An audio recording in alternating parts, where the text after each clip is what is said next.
Hey, this is Getting Real with Hillary, and I just recorded the best video of my life, and I couldn't upload it. So I'm gonna have to try to recreate it here. So I was in a pickle because I had been going shopping lately and trying to find the right outfit, the perfect outfit, and I was so stressed out, and I was going back and forth buying stuff, returning it, over and over and over, waking up wondering, should I keep this, should I take that, what about the shoes? And um, this was my last trip back today, and I tried to actually return something that I had worn. I hate to admit that, but it's true, and they wouldn't take it back, so it was kind of good because I kind of wanted to keep it. So it all worked out. But the point is that as I was stressing out and being so worried about it and trying to figure it out, I kind of did my little journaling where I ask the higher self or whoever it is, the higher spirit, like, what do I need to know and what do I need to give up? And they were like, well, you can give up that there's a perfect outfit and that you need to get it right. And you really don't have to.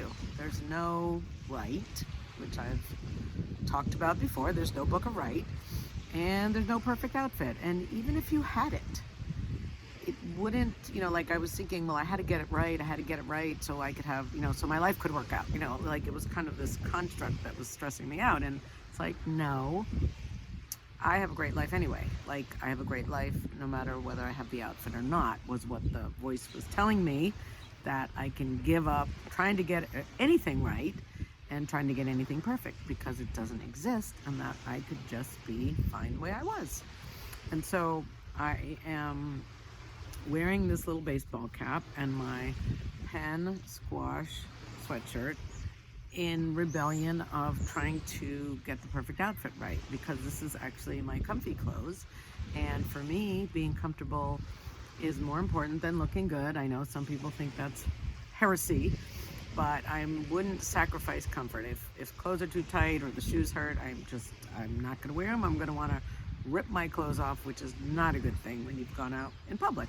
So for me, comfort's more important. And I have these clothes that are comfortable, that I love, and maybe I don't feel as good in them when I go out, but it depends where I'm going.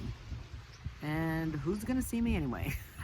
And I was listening to a podcast where this guy was talking about, he was writing a letter to his 4-year-old son for later, and he said, well, his parents, this guy's parents, lived very frugally, and the guy, it was a very interesting story. The father went back to med school after he was like in his 30s. Actually, he went to undergrad school in his 30s, went to med school, was an emergency room doctor for 20 years. But because he had been a hippie, I don't know if it was because, but they lived very frugally when they were broke, and they just saved everything. And so after 20 years, he decided he was done and they could retire because he had a lot of money. So he didn't spend a lot of money on fancy cars or fancy clothes. And so the father was telling the son, if you see someone driving okay, I'm not doing justice to the story, but basically, when he drove by someone in a fancy car, he didn't say, hey, that's a cool guy. He said, hey, how would I look in that car? So basically the point was, you're not gonna look any cooler. No one cares if you spend all your money on fancy stuff. They're just gonna think, how would they look? So I don't know if I'm saying it right, but you're not impressing anybody because no one cares. So if you save your money, and then you have more choices and freedom, was the point. So I don't know what that has to do with the clothing, but I have no idea. I have no idea how I tied that in, but it was an interesting story. And so when I go out in my clothes, or if I'm at the gym and I'm worried about panty lines, that's my latest thing, panty lines, I have to realize, like, nobody's looking, and if they're looking, then they're thinking about themselves instead of me. So that's a little freedom for you. If that works, I'm gonna try to upload this one and see if this works. And I know what I was gonna say.